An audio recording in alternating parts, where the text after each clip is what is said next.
And now, reporting to you live from the Power Center! You all, we are so excited to share with you. We have the beautiful women of virtue of the Citadel of Praise Church.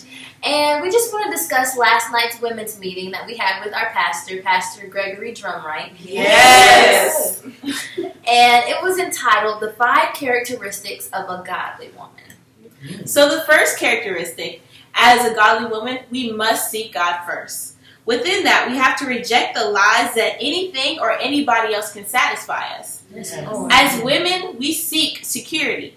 I know when I first came to college, leaving my parents, that's what I was looking for. And I had to realize that I had to build a closer relationship with God in order to find that. Right. God is our first security. And before we can get a man, we have to find security in God first. So with that, God is bae. That's good. Psalms 27, 1-5 touches on the Lord being your light and your salvation. And you have to remind yourself that you're always going to have evildoers who are going to try to come in and shake you up and discourage you from doing things. But you have to keep in mind that when have you ever been in a situation when God has not had your back? Right. When you thought that he wasn't going to get you through it. He's always going to protect you.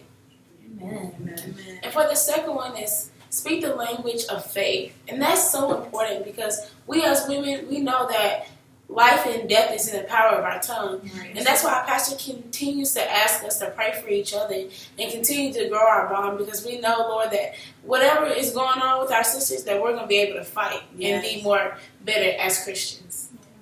Pastor stressed if you don't get anything from this meeting, to basically get Proverbs 31:26. A woman opens her mouth with wisdom, and in her tongue with the law of kindness.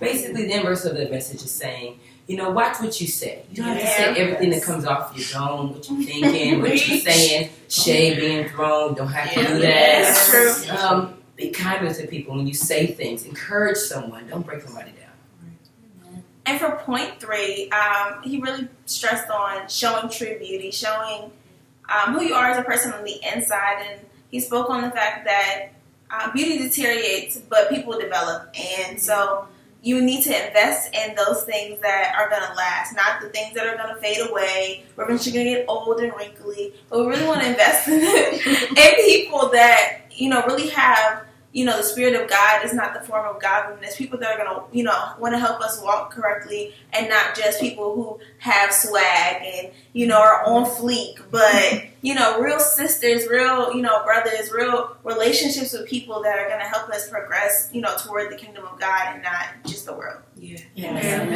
That's it. And the scripture that was attached to that was Proverbs 31:30, which says, charm is deceitful, but beauty is vain. But a woman who fears the Lord, she shall be praised. So basically what that is saying is, the outside appearance, that doesn't matter. Your skin, your hair, your nails, all that stuff's going to go away one day. Yes. But a woman who fears the Lord, a woman who serves the Lord with her whole heart, that's going to last forever. That's something you can't not change. Amen. Yes. And we just want to give you guys a little bit more Bible. So to piggyback off my sister Alicia, Pastor also directed us to 1 Timothy chapter 2, verses 9-10. And that's also just talking about how, we can get so fixated on the way that we appear with our outward body. And, you don't even want to go to class if your edges aren't laid and your eyebrows aren't laid. But what really matters is that you lead a lifestyle that shows that you worship God. And you walk the walk and you talk the talk. Now, you can still fix yourself up, too. Don't get bummed. But what really matters is the lifestyle you live. And the 4th point was to stay humble and be very aware of selfishness and pride. And you don't want to make yourself seem like you're worthless, but don't be so wrapped up into yourself that God can't use you. And you have to let your flesh decrease so His Spirit can increase within you. And God can't give you a blessing if He can't trust you with it. Amen. True. And the verse that went with that was Philippians 2:3-5. And again, as she said, it's just basically saying, rid yourself of all pride and selfishness. And you need to think of God. Everything you do, God needs to be in your mind first and foremost. When you speak about things, when you talk to people, when you think about things, it needs to be God. That should be the number one thought on your mind.